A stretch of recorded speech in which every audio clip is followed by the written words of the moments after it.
I believe it's time we start to explore the political fallout from the Boston bombings. Two big ongoing debates in Washington have been guns and immigration. We'll get to immigration in a minute, but the bodies of the victims weren't even buried before the mainstream media tied the gun debate to the terror attack in Boston.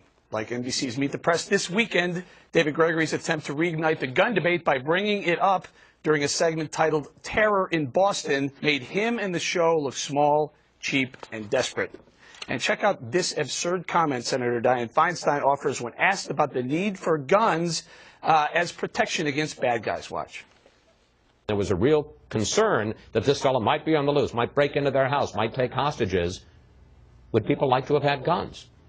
Oh, some may have, yes. But if where you're going is, do they need an assault weapon? I don't think so. Semi-automatics, that's the most popular rifle in America. And you can use a 12-gauge shotgun and have a good defensive effect.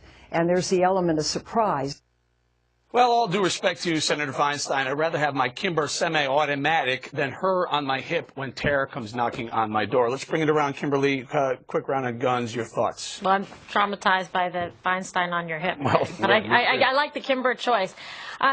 Especially with this, what's happened here, people on both sides are going to be using it, both sides of the lobby, to try and push forward their agenda. But just on a quick note, the two brothers, they didn't have permits. They obtained these guns illegally. So where there's a will, there's a way. So you can't blame it on the weapons. That's ignorant, and it's not protecting anybody. That's certainly not saving lives. Bob, is there any reason to bring the gun debate up in context with well, the gun debate's over. I mean, you know, your side won. I mean, it's as simple as that. It's not going anywhere. We don't have a ban on assault weapons. We don't have a ban on clips. We don't have a ban on we don't have background checks. So it's over. I mean, I just don't think it's it's state to state. Not for Boston. I mean, not for Massachusetts. And right? certainly not for NBC over the weekend. I mean, within 30 minutes of Meet the Press, they're terror in Boston, and they start talking about background checks. Well, on the conservative side, too, immediately on Twitter, as the a manhunt was ongoing, then you saw a lot of people saying, I bet they wish they had guns in Boston today, right? And I could, it's not a very sophisticated political argument, but it actually is just the basis of the argument, which is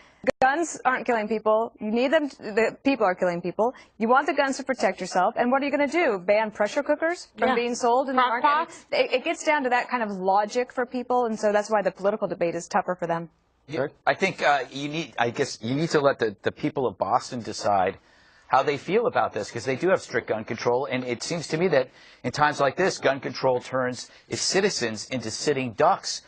In an era of soft targets, you have to become a hard ass. Very good. By the way, is anyone concerned about where these guys got the money to get all of this? Yes. Take the investigation there. Follow the money. Follow the money. Oh, Love that line, Kimberly. All right, let's move on.